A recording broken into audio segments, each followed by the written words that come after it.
बड़ा उनका रुतबा है अल्लाहु अकबर, अबू बकर फारूक उस्मानो है। زما وستا اسلاف دغسې نومنې پیش کړي دي، نن هېڅ نه کېږي، ولې نن خو فساد خپور دی.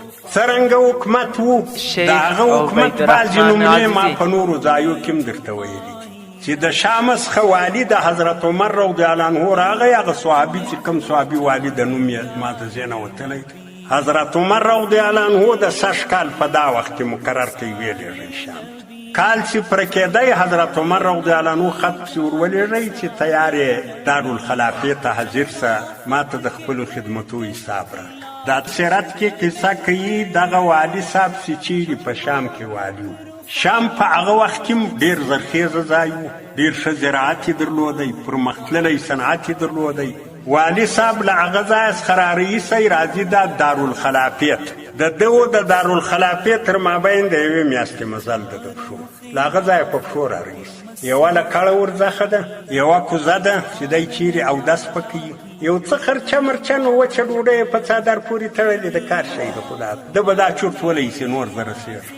دارالخلافې ته چې حاضر سو د حضرت عمر رضی الله عنه په دربار کې اجازه وغوښته، نو هغه پیردار راغی. حضرت عمر رضی الله عنه ته ویل دلته یو سپین ږیری د اجازه غواړي، هغه ویل ورځه.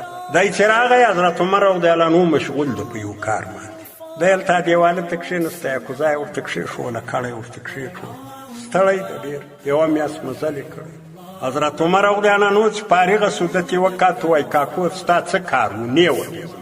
ده ویل زه تا نه وم راغوښتی. هغه ویل ما چیرې راغوښتی؟ دی راولاړ سو، پوښتنه به مې خود ورسره کړي یا خط یې ورکړی چې خو دا خط دې رالېږلی.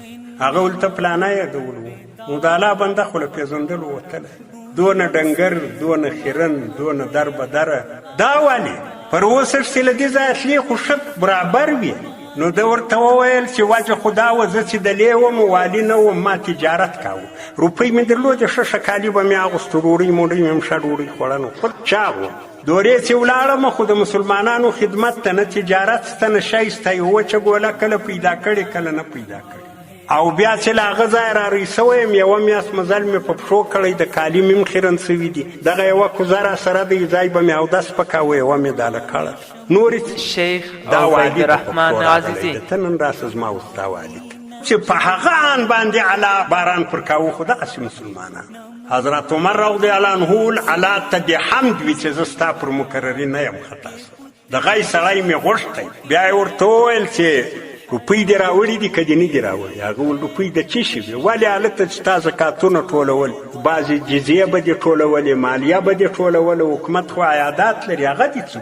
ده ورته وویل چې هغه خو ما ولکه لیدلې دی، زه چې ورغلم نیکان خلک شاوخوا، پخوا خو نیکان دي، نیکان خلک مې راوغوښتو، هغه مې معذب کړو چې تاسې دغه کوم څه چې حکومت غواړي هغه مال سره راټول کړي.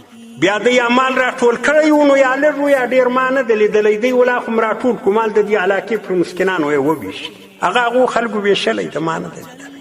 دا یو والي ده د حضرت عمر رضی الله عنه. داسې نو ډېرې کیسې دي بیخي چې اوس یې موږ کوو چې مسلمان دغه ډول چې الله جل جلاله به د رحمت دروازه خلاصوي. مصفى مقدس معطر، ابو بکر فاروق عثمان.